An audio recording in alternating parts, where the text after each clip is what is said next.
I'm responsible for that. I broke my own truck.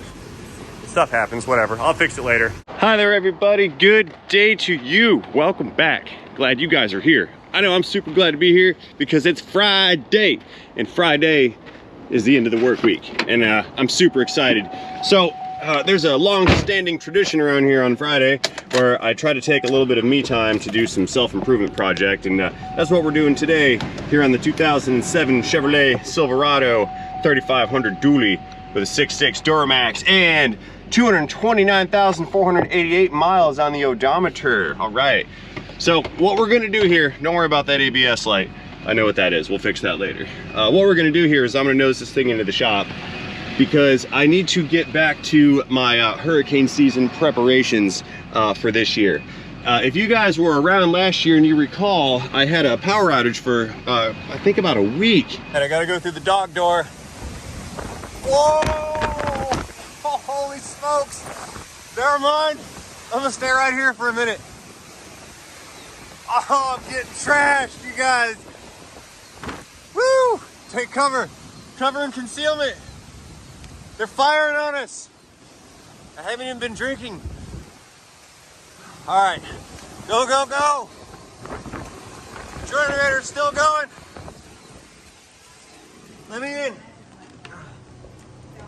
Whoa. It is sick out there. Woo!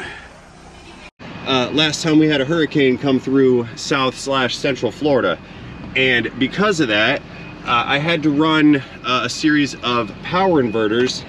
I'm backed up sideways. I had to run some power inverters to power my refrigerator, a fan, and some lights. Now because of that I was idling my truck overnight because I didn't want to run the generator 24/7. I was trying to conserve the gasoline. So what we did is we ran the generator during the daytime, got the well going, filled up some water, turned on the ice machines, made some ice, and then at night we hooked up just some small like 2,000 watt and 5,000 watt power inverters and then ran them off the truck. Now the problem that I had with that is I had to put in a throttle stop to give myself increased engine RPM while it was idling all night, because you don't want to let it sit there at 600-700 RPM for 10 hours straight. You'd rather have it up to like 1100, 1200, 1300. That way you get good seal on the rings and you reduce blow by and do not consume and burn up oil. So what I have done in preparation for this season is I've purchased what's called a high idle kit, which is basically a switch you install, and with that switch it'll integrate into the PCM. You cut a wire, splice it in, I think you disconnect a fuse. I got to read the directions again, but with that switch I'll be able to use the cruise control to set my idle. I think it's like 1300, a 1500, and an 1800 RPM idle that I can set with this truck. So I've got the kit over there on the toolbox. We're gonna bust open that kit and see if I can't get that thing installed this Friday afternoon. So stay tuned because this is gonna be a really good video. Happening Z hood.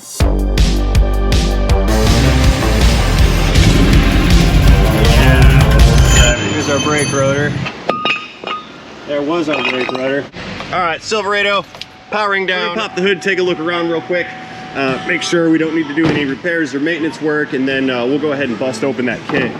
And come here, hood. It will see what all is gonna be involved in this unit. So we've got the big engine. It's a 6.6 turbine powered diesel Duramax.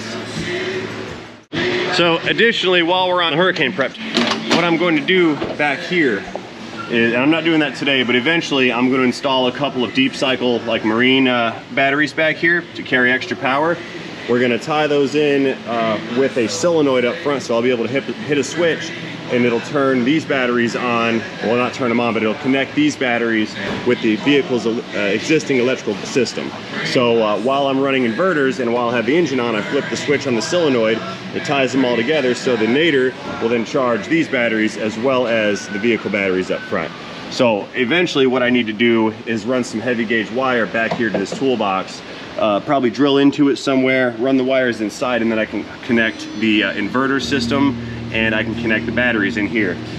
What I'll probably end up doing is just putting like some power outlets, you know, maybe like right here, or I don't know, I'll figure out where to put them, but I'll have external power outlets on this unit.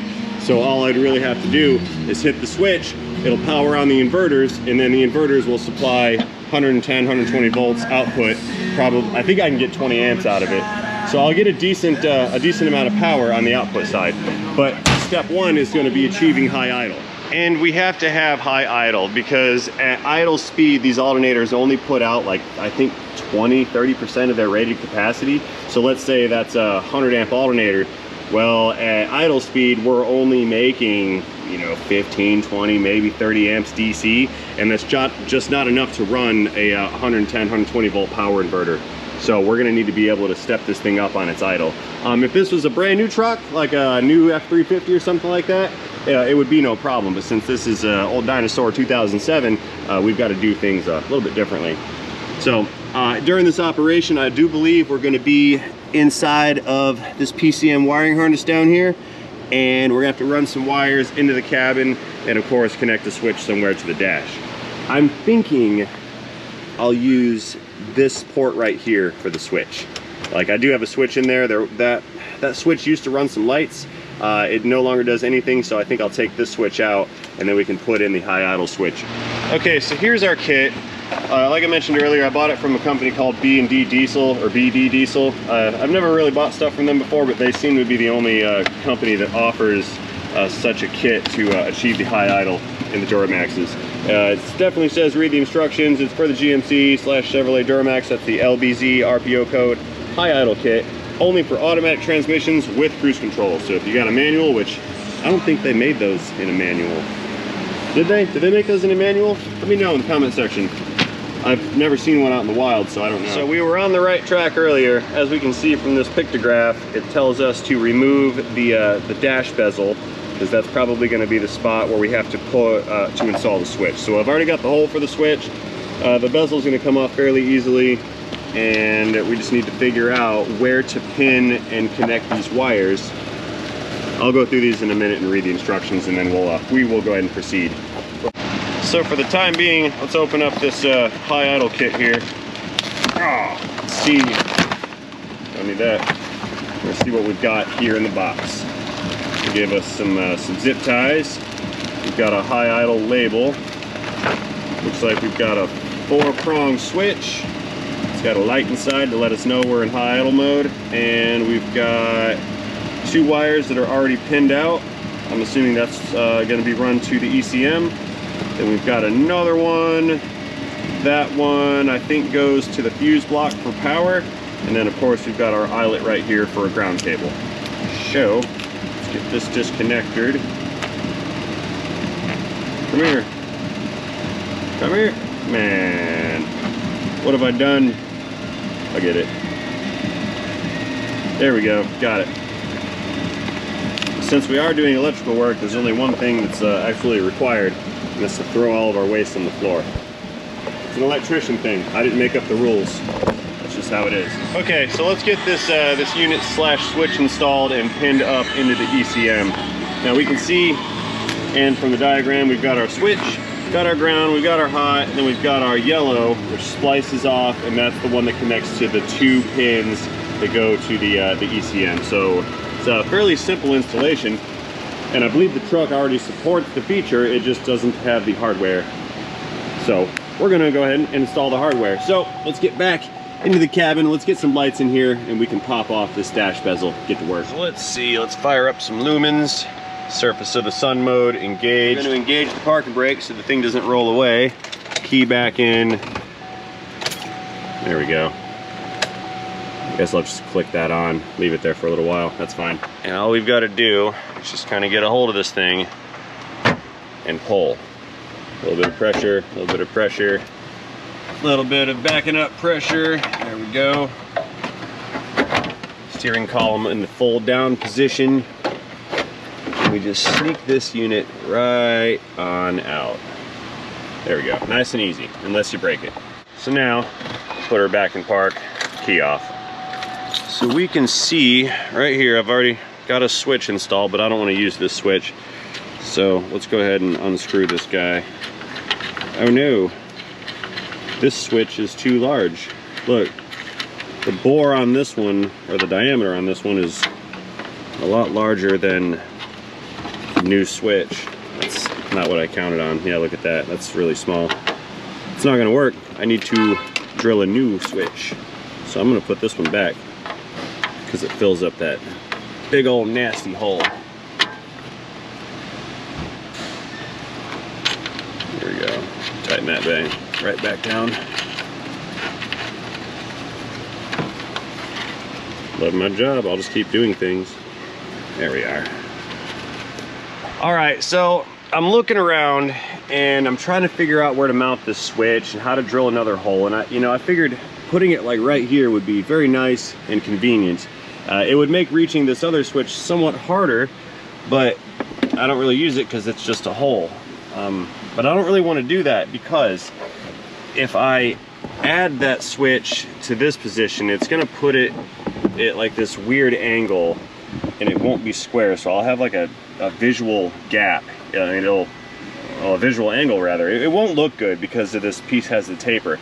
So I'm thinking rather than using this switch right here, I can just use this switch right here because this is a lighted switch, so it has a power and a ground, and then it's got its single circuit to either power or ground. I'm not sure which one it is. Like, that's the ground for the light, that's the power for the light on the switch, and probably the power or the connection rather between this pin and this pin. So really all we're doing with this modification is sending power to, it's either power or ground slash resistance.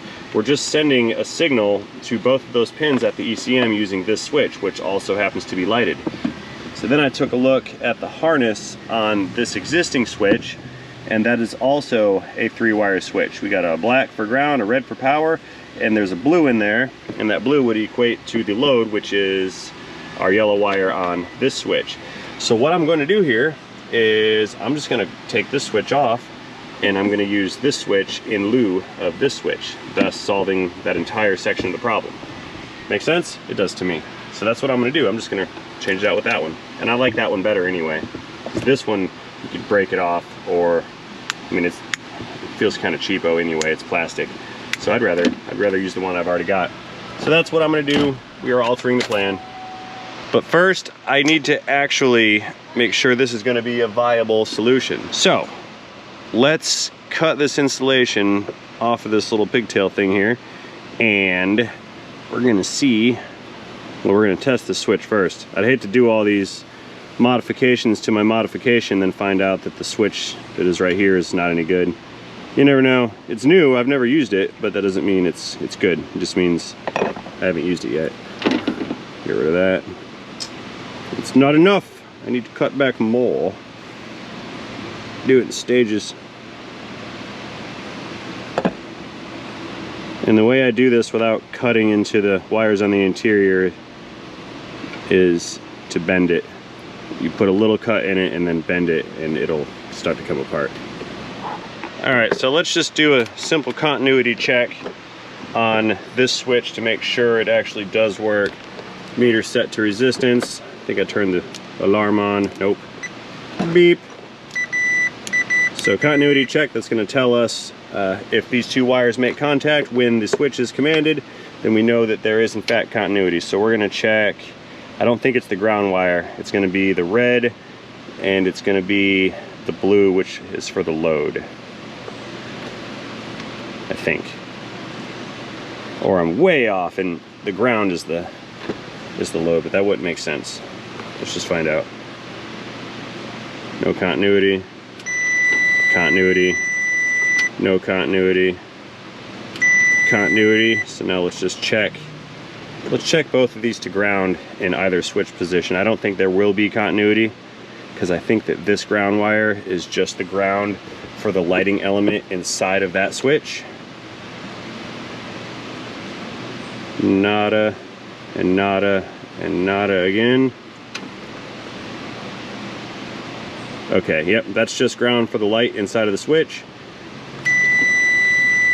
On and off. Okay, so this switch will be sufficient for the replacement application, I think. Let's just check the existing switch here. You guys see? I'm just gonna pin these little back connections right here. I'll just check those. Continuity, no continuity. And we'll check the black wire, which would be the ground. Wait a minute here.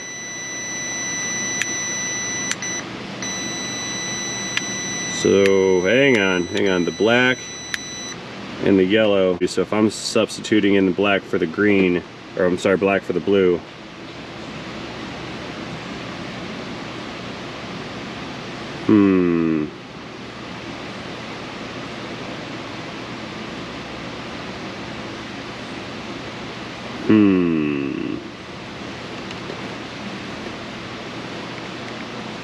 Why does that one ground to the load wire in both respects? Those are always connecting. All right. Maybe the switch is configured differently.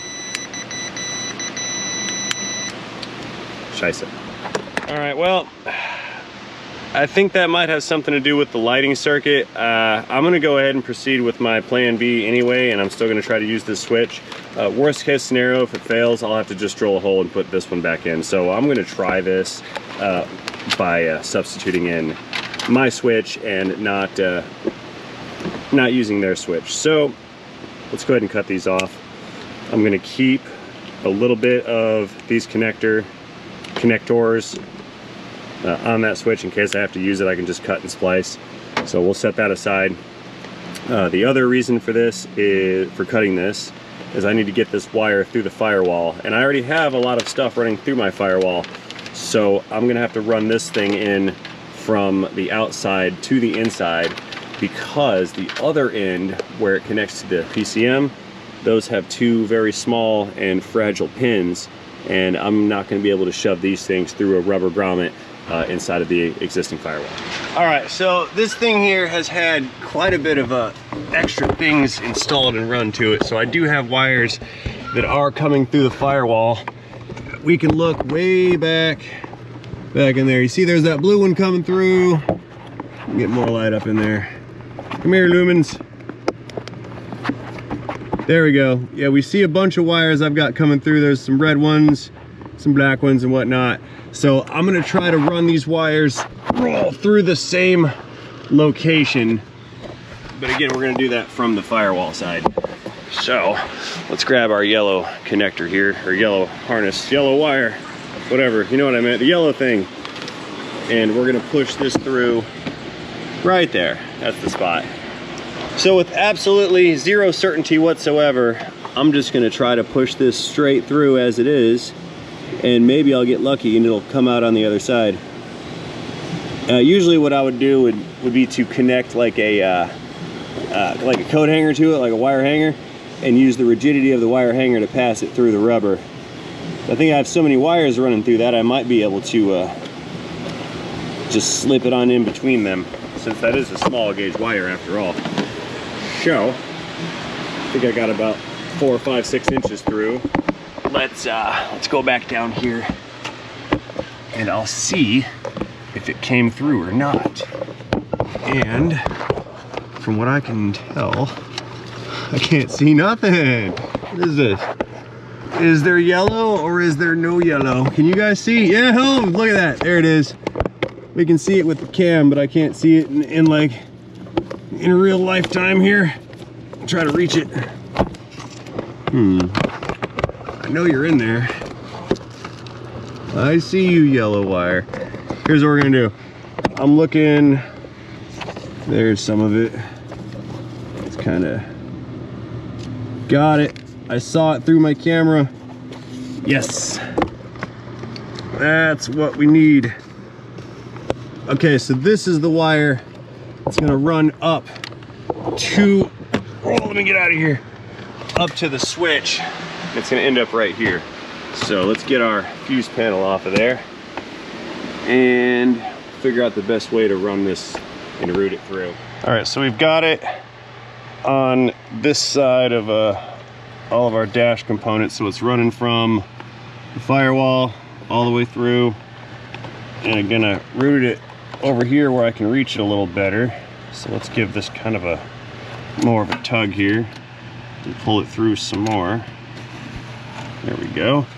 And that should be enough to run up into the switch. So, climb on up out of here. Oh, there. So now I need to get this wire up into here. I wonder if I should just pull the knee bolster off. Nah, I can do it without. I've been in here before. Plenty of times, I think, says I. Okay, I've got that wire pulled up from down below. That should be sufficient slack to make the connection. I do have more wire left over on that side, so I'll be able to pull slack out of both ends. According to our instructions, we're going to need to connect our red wire to the fuse panel, and that's going to be done right here with a fuse tapping device. That is this little guy right here. I'll show you how that works in a minute. And we're looking for our 15 amp cruise control fuse located over here in our fuse blocks. So where's my my cover? Right in front of me. No, it's a 10 amp cruise, I'm sorry. 10 amp cruise, that's the 1, 2, 3, 4 down, next to a brake fuse, next to some connectors. So I think we're looking at 1, 2, 3, 4 down. That's this one right here. Come here. Yep, that's our guy. So now what we need to do is connect this little fuse tapping device that they were talking about. That's going to slide over one of the pins. And I don't believe it matters which one. Hang on here. Here, we need to resituate a little bit in order to capture how this is going to go. So the way this thing works is this little guy is going to slide over this fuse and make contact with one of the pins, at which point it leaves this little spade sticking out, and then I can connect that little spade to our red wire with its connector. So we need to slip this thing like over. Probably easier said than done, actually. We'll grab it with some pliers and push it through. Or do you not want to go?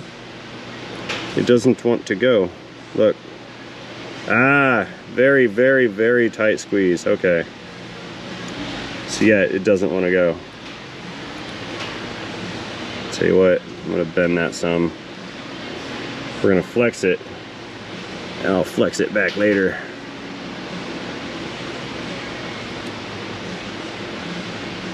Yes, that's how this is gonna work. And we can flex this guy back, re-bend it to how it's supposed to be. See that? So now when I plug this into the fuse box, I can connect a wire to it to pull power out of that that particular circuit. And again, that's the cruise control circuit that we're using. So let's plug this unit back in, right in there.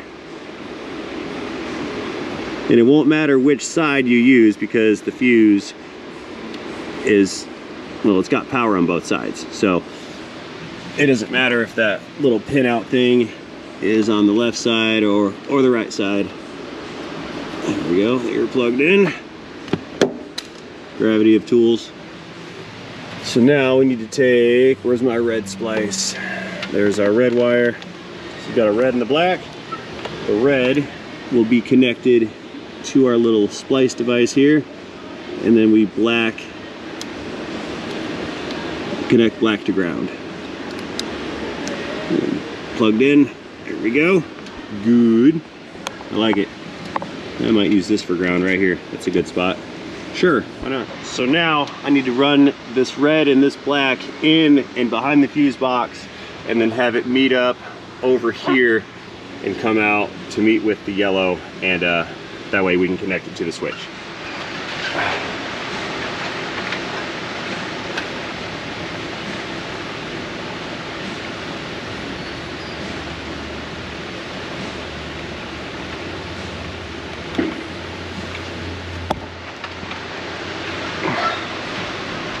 Come on, get up there. I got my fingertip on it, and I'm feeding it up. I can feel it. Ooh, I got one wire. There's the second one. I got him, I think. I got him. Aha. Yep, got him. Okay. Got our positive, got our negative, got our load wire. All right, this is working out. All right, so let's get on with it real quick and start making some connections. So we've got our got our power supply connection, and our ground is running down. I'm gonna ground this connection to that little bolt. See that guy right in there? There's a nut that goes on this bracket for this module. Yeah, there it is. Yeah, right there, there it is. That's what we're gonna ground this to. I think that's probably a really good ground. It's fairly easy to get to. It's in a compact location, and it's not gonna get caught on anything. And I don't have to splice any wires. So I like that one. And that's the one we're gonna be working with, if I can get this nut off. Okay. What do I do with my eyelet? Where are you? Where are you, ground wire? There it is. Found it. It was sticking out, sticking in. Lost it, found it. Good. Can you guys see? Yeah.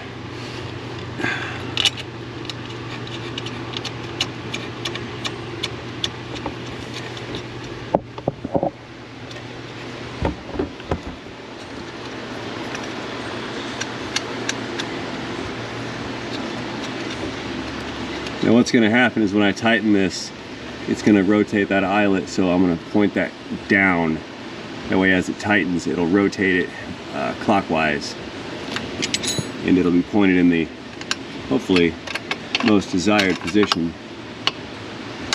Try that. Or it won't rotate, it's going to make a liar out of me. Figures. Anyway, that thing's grounded now. That's tight. So we're good there. So now we've got power, a ground, and a wire running out to the under hood compartment. All right, so we're gonna need to make some connections on all these wires right here. So let me go ahead and strip these guys back real fast. Again, I'm throwing my electrical waste right on the floor. That's how it's done.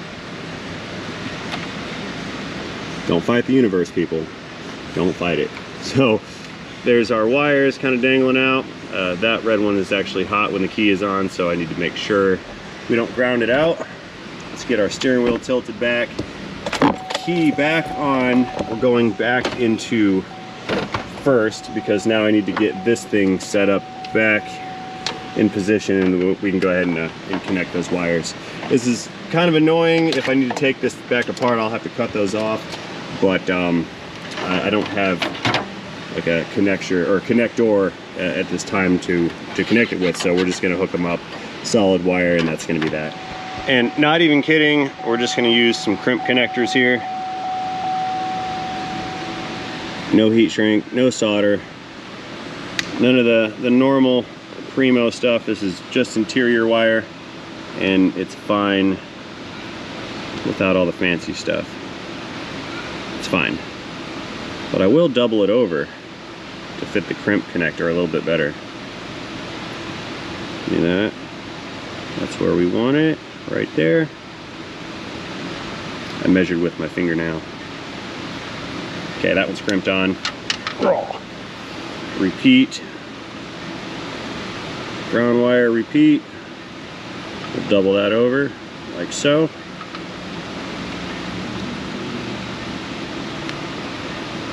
We'll measure where we want it.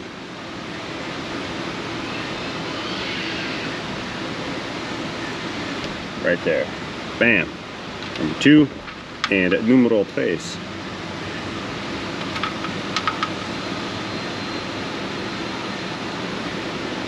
I'll double it over.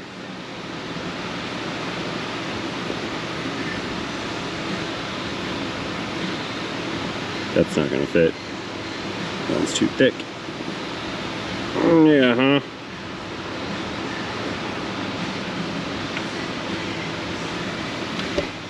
Okay, well, I botched this one. Let's try it again.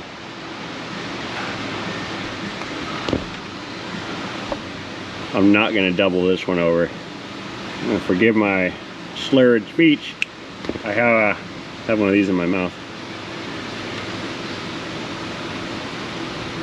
Right there.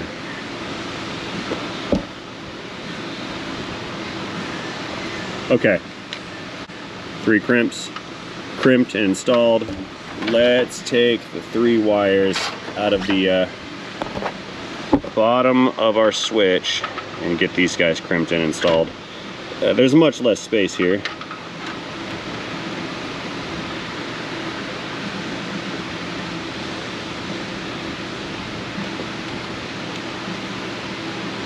Yeah.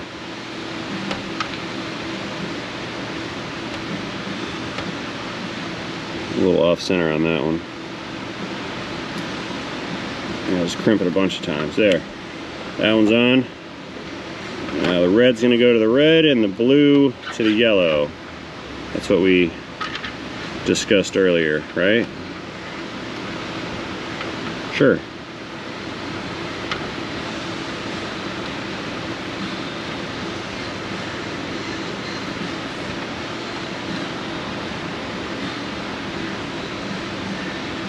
Like watching paint dry, isn't it? You guys are gonna spend 43 minutes watching me make electrical connections with red Walmart crimp connectors. All right. This is premium entertainment. Better than cable TV.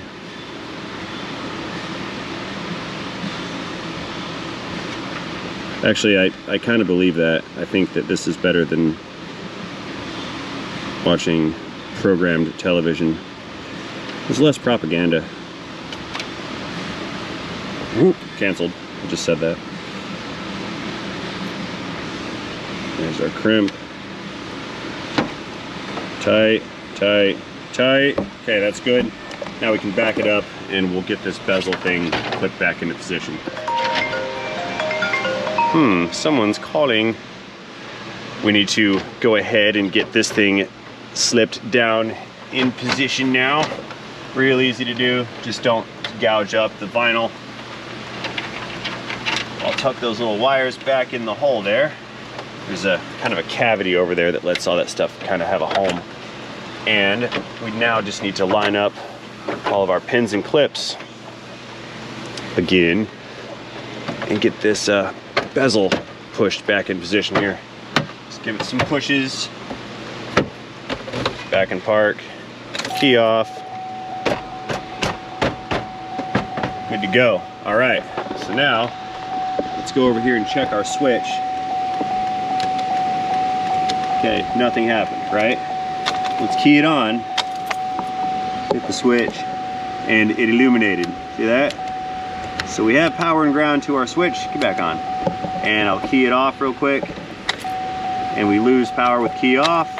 Okay, very good. So that'll be our new high idle switch. Again, the system is controlled with cruise control. Stop dinging at me, please. So now all we need to do is go fetch the other end of that yellow wire under the dash and pin that into the 2 pins at the ECM. And once that's done, the system should function as intended. Okay, so back over here under the hood, we need to detach these ECM connectors down there at our module. So let me get a good foothold here, climb up. Get up in this here, nice and deep like. It's actually pretty deep like, and it says to disconnect both connectors, so I'm gonna assume that the upper connector here is locked in and can't be released until the lower is removed, I think. I'm trying to find the little tab to release these. Push that harness out of the way, or pull it up out of the way, either one. Okay, pry that lever up. And then this lever down. Come on out of there, you. I've never had these ECM connectors disconnected before.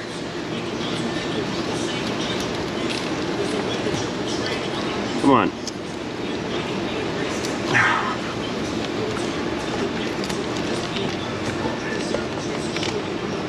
Yeah, those are in there. Plenty of dirt.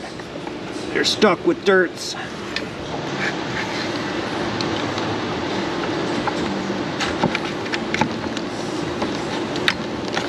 All right, that's our lower connector, and the one we're looking for is the upper connector right here. So let's get behind the lever on that one. The lever locks the connector to its module. There we go. You're cool as long as you don't break the little plastic lever off. See that? How that works?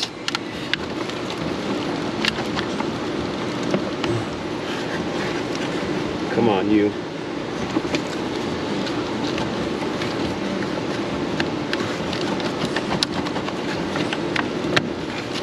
There we go. Got it. Okay. So this part of the harness is coming loose. Let's pull this up a little higher so we can kind of work on it and see what we're looking at here. Spin you guys around. That's our guy. Okay. Alrighty, so now, according to our instructions, we need to remove the clips from the rear cover on the connector. You can see the lever. Here's our connector. There's one of the clips. There's probably one over there, and then there's probably one more around the back side. So, back to our harness here. There's our clip. Let's unclip that one. We'll unclip it from the other side, right there. And then we're good. Yeah, that's dirty in there too. Look at that. We need to blow that out. Compressor on, no gun. Let's just get all the dust out of the back of this guy.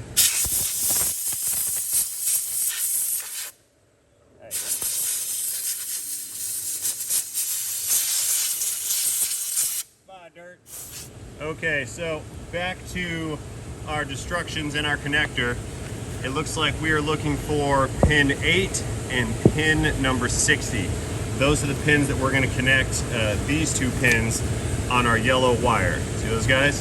So let's see if we can zoom and get a good view on this. But if we look real close on this connector, we can see the labels. See right here? There's pin number 1, and then all the way over here on the other side, we have pin 24, so that's up here on the top row. Focus! It's out of focus. Okay, so up here on the top row, we've got pin 1 through 24. That makes this one right here 25, and that makes that one, I don't know what, 50? And then we've got, our last pin is 96 and 73, so 1, 2, 3, 4, 5, 6, 7. That's pin number 8 right there. And then pin 60, that's 73, that means that's 72, so 170. Pin 60, one of those three, I'll have to recount it, but I think that's pin 60. So we got pin 8 and pin 60. That's where we need to connect our two yellow connectors on our yellow wire harness. Now bear with me, I have to double, triple, and quadruple check this one, because once these things get pinned, they're not going to want to disconnect. All right, now we're gonna have a pin retainer that's going to allow me to pin and depin any of these wires, and I believe it's this little purple guy right here. So let's slide that out. There we go. That's going to allow me to remove or install some of the pins. So let's go with pin number 8 first. So there's 1, 2, 3, 4, 5, 6, 7, 8, and it looks empty from here. I don't know if you guys can see, but that's the empty pin. So we'll flip it around. That's the top row. On this side, here's our top row, and if we count the back side, pin 1, 2, 3, 4, 5, 6, 7, and 8 is in fact an empty pin. You see the hole right there? 8 is empty. So we're gonna take this little guy and feed that in very carefully to pin 8. Move this stuff aside here. There we go.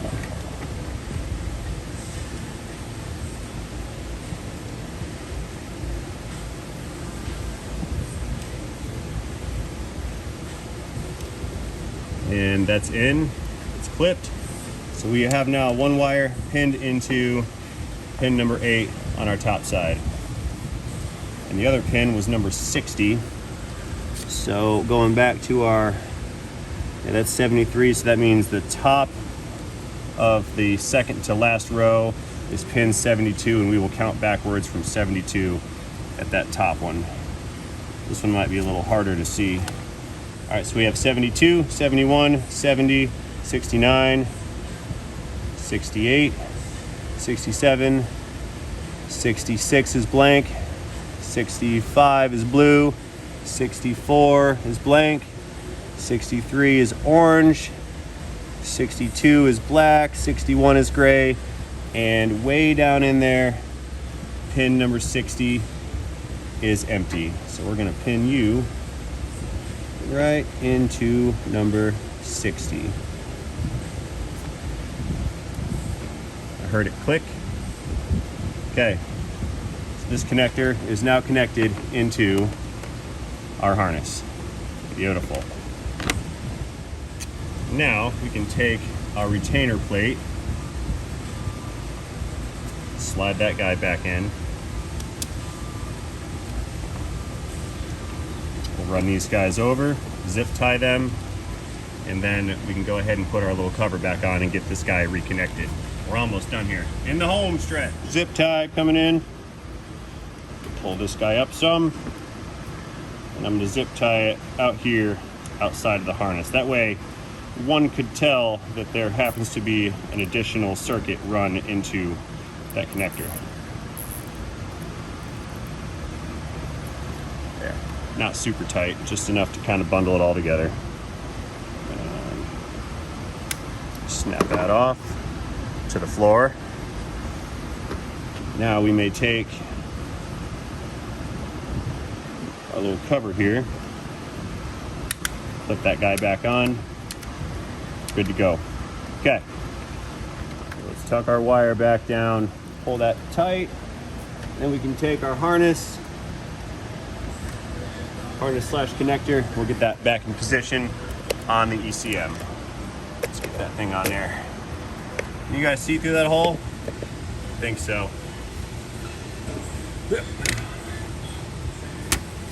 Reaching up and over, climbing on the hood here.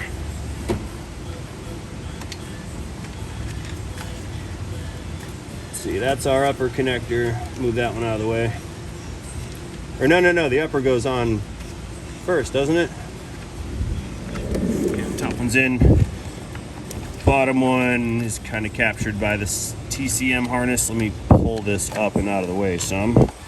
Big old catch-22. Nothing fits until it does. Come on. It's got little pegs on the side of the module that align with notches in the connector. Whoa, gravity. And we got to make sure all that stuff is lining up, sliding into its little grooves before this lock will begin to lock. Almost. There we go. See it? Okay, that's seated. Good, we're in. All right. So under the hood, I just need to kind of loom this wire up and then detach it to a few things or attach it to something, and then we can stash that and make it more pretty. But we can save that for later. I'll do that later off camera. You guys don't want to watch me do any more boring work. Let us restarting the engine and see if this is going to work. I hope it works. I really do. I'm excited. Beginning engine starting sequence now. Okay. So we have cruise control. That's cruise on. That's set. And then high idle. It's not working.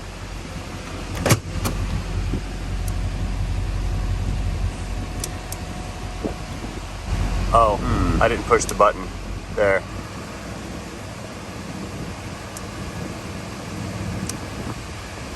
High idle off, high idle on. Oh, cool.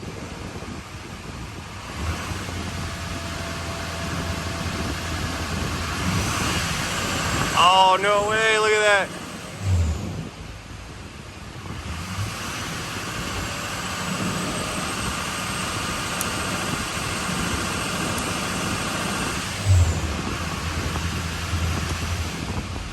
Idle down. Oh, I love this. This is so cool. Look at that. Idle up.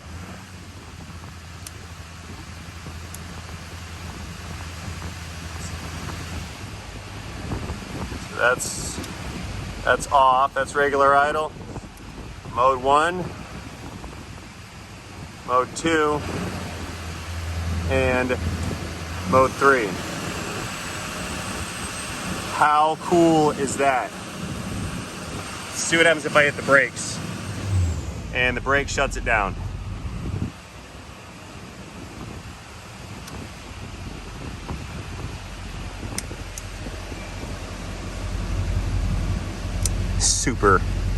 Super cool. I like it. Now, I don't know if cruise control is affected yet. I'm gonna have to go drive this to make sure. By the way, I know I said I'd talk about that ABS light. You guys are gonna wonder, so I've got to show you. This is actually my fault. I caused this. Let's go back into an engine, or into the wheel well here. See that? See the wire? It had a little clip that connected this wire to right here. That little clip came out and the wire was rubbing on the wheel and it rubbed through. So I need to replace the wheel speed sensor, and that will fix the problem here. Yeah, that one, that was 100% my fault. The connector did not stay connected, and I did not ensure that it did, so I'm responsible for that. I broke my own truck. Stuff happens, whatever. I'll fix it later. No big deal. Laura, check this out. Come here. Watch this. Watch what I made, okay? Yeah. See the button? Watch the button. Idle went up. Watch this one. Oh, there we go. More, and then what? High idle. Yeah. So if we have a hurricane, there we go. If we have a hurricane and I need to run my power inverters and all that good stuff, I could high idle the truck. You installed that? Yeah, just now. That's pretty cool. So now the Duramax has a high idle feature. What do you think? Nice. I think it's cool. I like it. I like it. All right, guys, I think we're about done here. The high idle is functional, powering down, and truck powering down. So that being said, hope you enjoyed this video. I'm gonna go ahead and close this out right about now. If you did enjoy this video, let me know what you think about it in the comment section down below. If you liked it, don't forget that like button while you're down there. And most importantly, have yourselves a fantastic day. See you guys later. End of video, end of day, end of week, end of Silverado, end of transmission.